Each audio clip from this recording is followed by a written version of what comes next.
Enfant de l'été, je troque doucement les grains de sable chaud pour la chaleur des cendres qui sautent de joie dans la cheminée.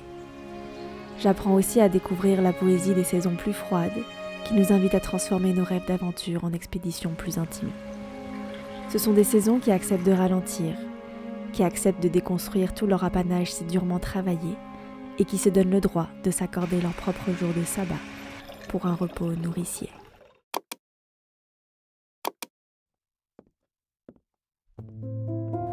Comme un arbre qui n'a pas eu le temps de mûrir ses fruits avant l'hiver, j'ai la sensation d'avoir dispersé un peu trop mon énergie ces derniers temps. Ma surestimation presque semi-divine de mon énergie et du temps m'a fait oublier l'importance de savourer un moment dans son entièreté. Et l'autre jour, je me suis demandé à quoi pouvait bien ressembler le fond sonore d'une journée de nos aînés. Car dès mes 18 ans, j'ai passé une grande partie de mon temps libre accompagné de distractions.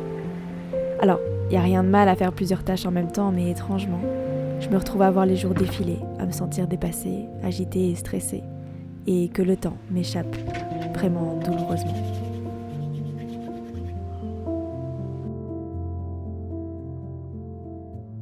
Afin de redécouvrir l'art de s'ancrer corps et âme dans un moment de vie, je suis allée puiser dans l'arbre considéré comme source de vie par bien des cultures. Sous sa protection divine, Bouddha y reçut son illumination. Ulysse s'y accrocha pour lutter contre le monstre marin Caribe. Ou encore Adam et Ève lui emprunteront ses grandes feuilles généreuses, innovant la tendance artistique d'y cacher ses parties précieuses. Cet arbre, c'est le figuier, et à la suite de son fan Platon, surnommé Philosuchos pour son grand amour des figues, j'avais envie moi aussi de lui emprunter le temps d'une journée ses pouvoirs divins, afin de renouer avec ce qu'appelle la philosophe Simone Weil, l'éveil du réel. L'éveil du réel, c'est s'enraciner dans un travail, une tâche, en activant ses sens, son intelligence, son jugement esthétique et son discernement spirituel, et de revenir à un contact par le travail avec la nécessité, l'extérieur pur. Quand je rentre dans une tâche de façon plus méditative, l'objectif n'est plus d'être productive, mais bien d'apprivoiser le temps et le rythme, l'unité du rapide et du lent, l'harmonie entre l'uniformité et la variété.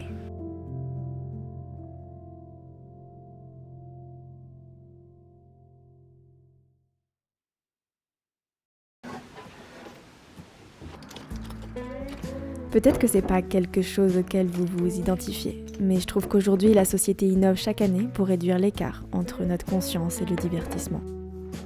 Pourtant, dans une majeure partie de l'histoire, on oublie que c'était pas le cas pour la plupart des gens et que rien qu'allumer un feu demandait du temps et une attention totale. C'est une forme d'art méditatif que beaucoup d'entre nous ont oublié. Alors, je dis pas qu'il faut retourner en arrière, on a de la chance de vivre dans un monde plus confortable. Mais certaines choses sont peut-être bonnes à réapprendre. Êtes-vous capable de sortir dehors sans votre musique ou votre téléphone ? Pouvez-vous manger seul sans activer une vidéo ou un podcast ? Aujourd'hui, je peux dire que oui. Je peux écrire, lire et créer dans le silence, sans avoir un besoin désespéré de le noyer avec mes pensées. Mais il y a encore quelques années, j'avais beaucoup de mal à rester concentrée sur un livre ou à travailler pendant plusieurs heures sans avoir l'envie de changer de tâche. Mon niveau de concentration était catastrophique et le problème c'est que plus j'essayais, plus je galérais et ça me frustrait. Quand j'ai commencé à travailler en m'obligeant à rester concentrée sur une tâche, le silence était au début insoutenable. Mes doigts cherchaient à attraper mon téléphone ou quelque chose de plus dynamique pour divertir mon cerveau. Mais doucement, mon cerveau s'est habitué et je me suis surprise à retrouver une paix, une attention qui m'a permise de prendre conscience des pensées qui me traversaient et de les réorganiser.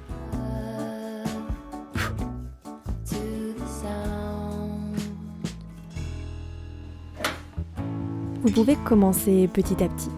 Sans m'en rendre compte, la première étape chez moi fut la lecture de la Bible tous les matins, qui a aidé mon cerveau à renouer lentement certaines connexions et notamment la concentration. J'ai découvert la neuroplasticité de mon cerveau incroyable et donc sa faculté à créer de nouvelles connexions. Alors il faut cependant un entraînement régulier pour les solidifier. Mais sans savoir, juste le fait de lire quelques lignes et d'obliger le cerveau à prendre le temps de méditer dessus a été une nourriture bénéfique. À table, j'essaye de plus trop prendre mon téléphone avec moi. Si vraiment je m'ennuie, je prends un livre. Alors c'est une distraction, mais avec des connexions plus durables. Quand je sors, je prie dans ma tête, ce qui m'aide à ne plus avoir besoin de musique. Mais j'arrive aujourd'hui à juste observer ou écouter le silence. Si vous avez besoin de vous détendre et que vous ne pouvez pas partir en vacances, Je vous conseille de tenter de vous plonger complètement dans une tâche, rien qu'avec vous. Et c'est quelque chose que vous pouvez faire en lavant la vaisselle ou en faisant votre sandwich. Le temps n'offre pas d'échange possible, alors je veux le ressentir avec autant de joie et d'espoir et aller puiser dans mon cœur les richesses infinies qu'il a à m'offrir. Et pour ça, il a besoin que je prenne le temps de l'écouter. Je voulais juste faire cette petite capsule pour vous remercier déjà d'être arrivé jusqu'ici. Et pour tous ceux aussi qui me soutiennent et qui regardent mes vidéos depuis le début, ou même pas forcément depuis le début, mais voilà, qui apprécient ce que je fais. Donc je voulais vraiment vous remercier, même si on n'est pas énormément, mais moi personnellement je kiffe monter ces vidéos et les filmer, etc. Donc j'espère qu'elles vous plaisent autant qu'à moi. Je voulais aussi rajouter un petit truc, pour être tout à fait honnête. À la base, je voulais rajouter une recette de feuilles de figue, c'est-à-dire plus en mode manger, parce que vous savez que vous pouvez les utiliser aussi, par exemple avec du poulet. Vous mettez un poulet et vous l'empaquetez dans des feuilles de figue et ça donne un goût incroyable. Ainsi que vous connaissez peut-être les dolmades, c'est des recettes que vous trouvez souvent chez les Grecs ou les Libanais aussi avec des feuilles de vigne. Donc c'est du riz et vous empaquetez avec des feuilles de vigne. Vous pouvez faire ça avec des feuilles de figuier aussi. Le petit truc, c'est que je me suis rendu compte que je me suis pas sentie hyper bien après avoir bu et mangé. Enfin, franchement, c'est super bon, mais j'ai senti que ça me... Je sais pas, il y avait quelque chose qui se passait et genre j'ai mon eczéma qui ressort assez... qui est ressorti en fait. Pas mal après avoir consommé en fait le sirop. Donc ouais, si vous êtes assez sensible comme moi et que vous avez des tendances un peu allergiques, faites quand même attention, genre les plantes c'est pas des jouets, donc voilà, moi c'est parce que je dois bien tester, donc voilà. Mais faites un petit peu attention, j'ai pas envie de déclencher des crises d'allergie chez vous. Après, je sais pas, soit je les ai mal préparées, mais ça m'étonnerait, parce que je me suis bien renseignée, etc.